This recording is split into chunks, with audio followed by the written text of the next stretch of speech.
Hey, it is your boy Jay, once in a lifetime. Thank you everyone for being here today. Yes, Mr. D1 has been the head of a lot of controversy lately. Even the great Joe Budden has had some words in regards to D1.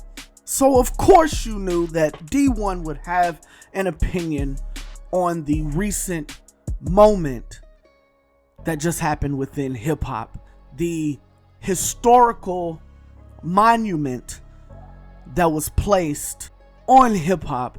I'm talking Mr. Drake. I'm talking Kendrick Lamar. I am talking the back and forth verbal sparring that two of the greatest rappers within this generation had with each other. This moment, as a rivalry or as diss records go, this moment within itself ranks among the top. As a matter of fact, this moment is a moment that will be fermented in hip-hop museums across the world. What, you walk in and you will see Tupac's nose ring, you will see Jay-Z's cigar, you would see Kanye West's bear, and right in the middle of all these things, with a light shining down upon it and the angelic harmonies of the multitude in the sky singing, you would see in a very crystal clear piece of glass every record between these two that dropped. That is in fact what this moment is. And you had a lot of different opinions on both sides of this. You had those that were 100% with this, understanding that this is art, understanding that this is what you do. Iron sharpens iron. Well, this record, gosh darn it, makes this record.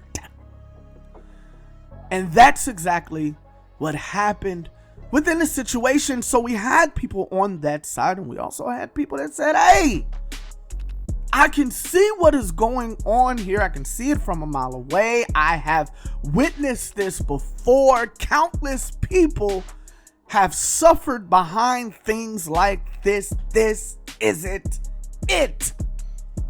And that is the way that it separated hip hop as a whole.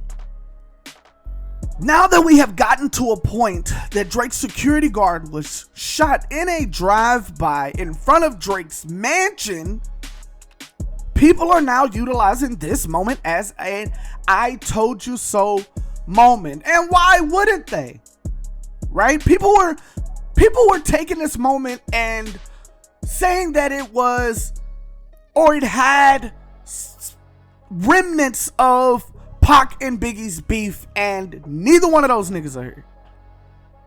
So there were people on the other side that just couldn't get with this, no matter how great that moment was. This conversation was a never-ending, is a never-ending, will be a never-ending conversation, especially within the Christian hip-hop circles, because you have a lot of people who are just hip-hop fans that just wanted to express their faith in a different way. And so they decided to do Christian hip hop, but they are all hip hop. And then you have those other people that went to youth camp, had a couple black friends that showed them a few songs, and they thought that they were the bad mama jamma in their class, and they made sure to say all the songs loud and proud, and they did everything they could to try and prove that they were not who they said they were, and they became Christian hip-hop artists. I'm sure you guys know exactly those people for which that describes, but that's not what we are here to talk about. We are here to talk about the fact that this moment has become a moment that people say, gotcha, bitch. Like, this is where we are within this. And Mr. D1, who has been the head of a lot of controversy lately, when we talk about Christian hip hop, he was the one who publicly decided to call out Lecrae in regards to some of the things that he was putting forth in front of his Christian hip hop audience, the GOAT Cray. And he was the one who had become a pretty big name within hip hop circles once he was critical of Rick Ross and all of those beefing, to the point where he got his own segment on the Joe Budden podcast. Hand clap for Mr. D1, as he has never been one to shy away from controversy. Shouts out to the Platinum Pledge and D1. This is not something that is new for him. This is something that he has constantly done. You can go all the way back to his song J50 and Wayne, and it's exactly what you think it is, coming from someone like D1. But as I stated, he hasn't been one that has been championing the beef. He's been one to, no matter how much people tell him that it is about the art, no matter how much people express to D1 that he may be doing too much, D1 has his mindset and he has a mission, and this is in fact what he wants to do. He wants to call out the hypocrisy within hip-hop. Look no further than this recent situation of the beef between two of the greatest artists within hip-hop history. It did get very personal. I told you all the other day that Christian rapper Dayton, former battle rapper, decided to say that he is done with the Kendrick and Drake beef because he feels in his spirit. And I've also said that a lot of people felt that way because there was just something that you felt once they got to those last 3 records. Those last 4 records, like it was kind of like, okay. Like Family Matters, The Hard Part 6, Meet the Grams, and Not Like Us. Those 4 records were the records where you were kind of like, yeah, this isn't, I don't really know if this is a battle anymore. Like, I don't really like what I'm hearing. I'm not really okay with kind of what is going on. And so D1 takes this moment to use it as a I told you so moment. DJ Academics puts up a tweet where he is telling everybody that Drake's security guard had been listed as a victim of the shooting at his property. Police described the incident as a drive-by and said the security guard was found unconscious with a gunshot wound to the upper chest. Okay. D1 quoted this and said, and the funny thing is, not D1 specifically, but I knew once this came out, I knew that people were going to utilize this to say, see, this is what we are talking about when we come to, or when we talk about 2 rappers beefing, right? We saw it happen with Biggie and Pac, yet none of the records that they dropped was a hit 'em up style of record. Like, none of the records that dropped was a who shot ya type of record. So no one truly believed that this was going to lead to violence, especially in the beginning.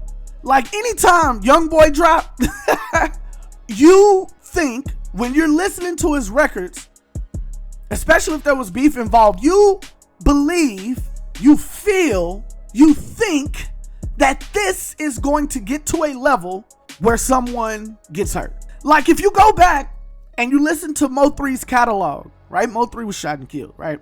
If you go and listen to his records, you will know very clearly that this was going to happen in this situation.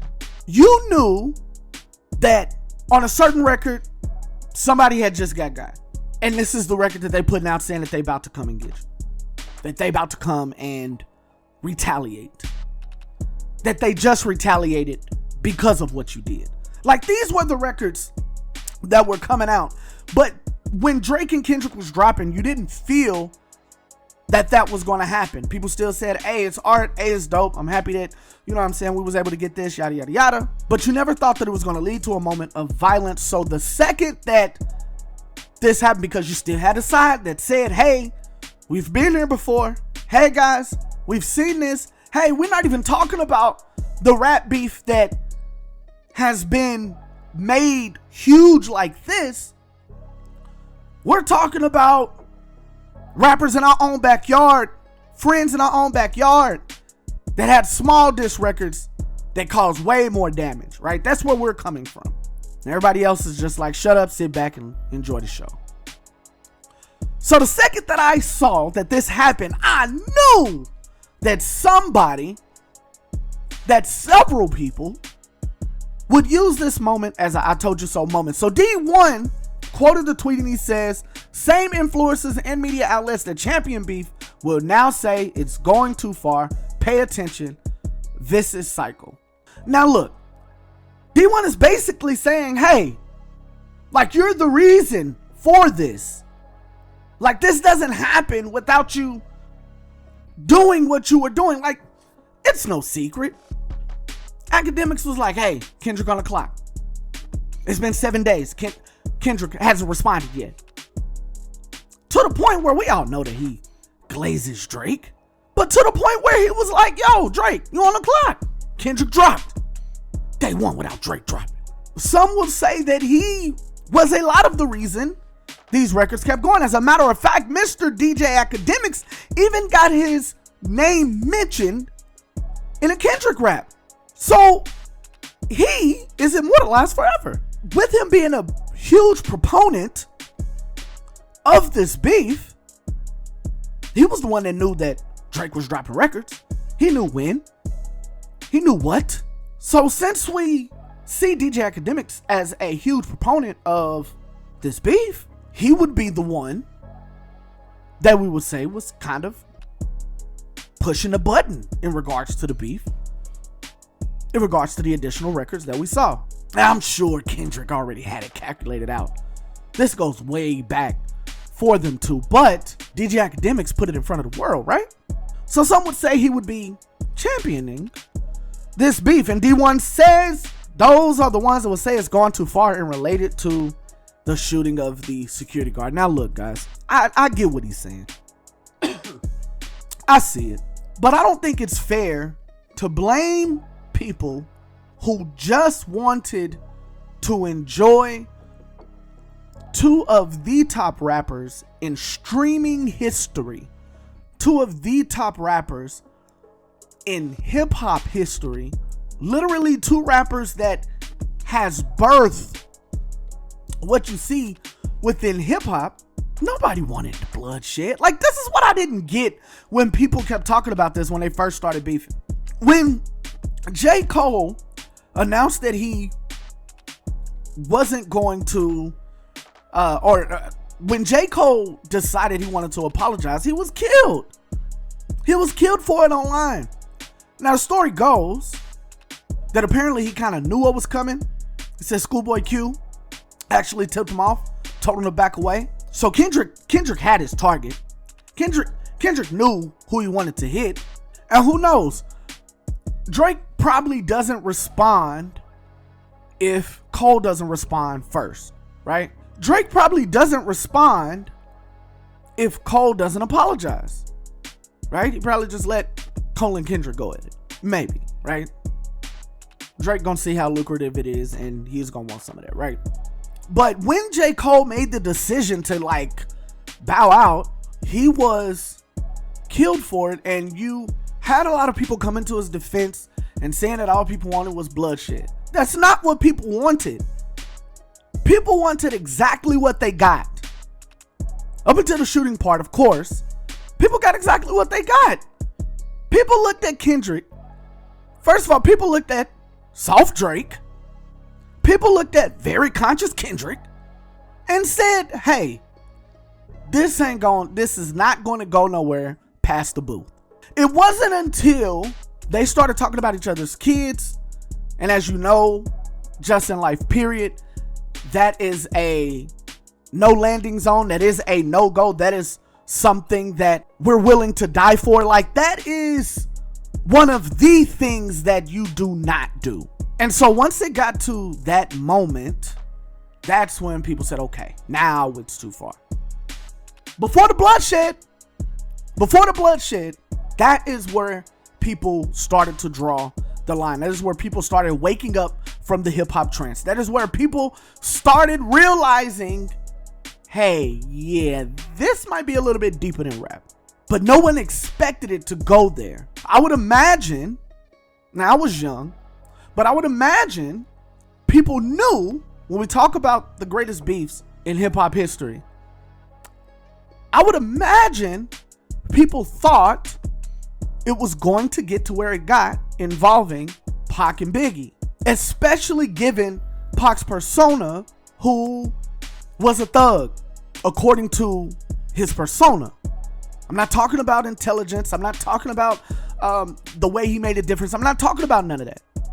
I'm talking about the persona for which he put off. He was a gangster. So in that time, in the height of gangster rap, shouts out to NWA, but in the height of gangster rap, I believe that people, when they heard these records come out, they anticipated that it would get to that place.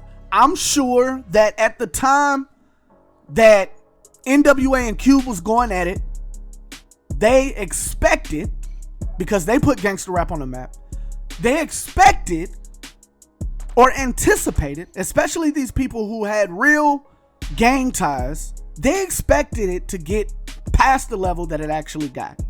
And it didn't.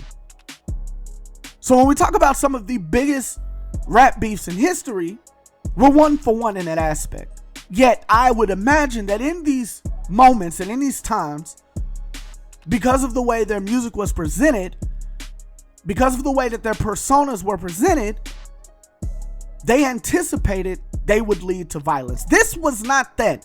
This was a nigga that liked to rap to smooth jazz and a simp. No one expected or even remotely thought that a moment like this would happen because of the personas that they put out. Yeah, they got their hood records. I know that. But look, for the most part, that is not who they are. Like, Kendrick is Mr. Save a Rapper and Drake is Mr. Steal Your Girl. Like, that's literally what these two people put off. No one thought, no matter what, that when these things dropped, that these things were going to happen. But anyways, this moment did in fact happen. Yet I don't believe, oh yeah, Drake's restaurant got vandalized as well, but I don't believe that this moment is a moment to blame those who wanted to see a dope battle. Because if this were some of the niggas out of the drill scene, maybe. And people have gotten killed behind these things all the time, but nobody thought that this was a Vaughn situation. Like, come on. Like, that's not what people thought that this was going to lead to or is going to lead to. Yeah, we do feel like that there were moments that the lines were crossed a little bit too far. But nobody, come on, y'all. Like, let's be real about this. Nobody anticipated that anything like this was going to happen. And so I don't think it's fair to use this moment as a told you so moment, because this is not what they push in their music, essentially. You can find plenty of other people where you would say that this could be a situation. 50 and Ja Rule, like, you knew that there could be a situation. But not this, man. Come on. Not this. But what do y'all think, man? Do y'all think that this is a moment where it is a I told you so moment? Do you believe that this is a direct result of the beef between the two? Or do you all just believe it is a coincidence? Let me know what you all think. Put it in the comments. Hit that like button. Hit that red subscribe button. Hey, I am nothing without y'all. It is J Once in a Lifetime. Make sure y'all go follow that on all socials. Yes, sir.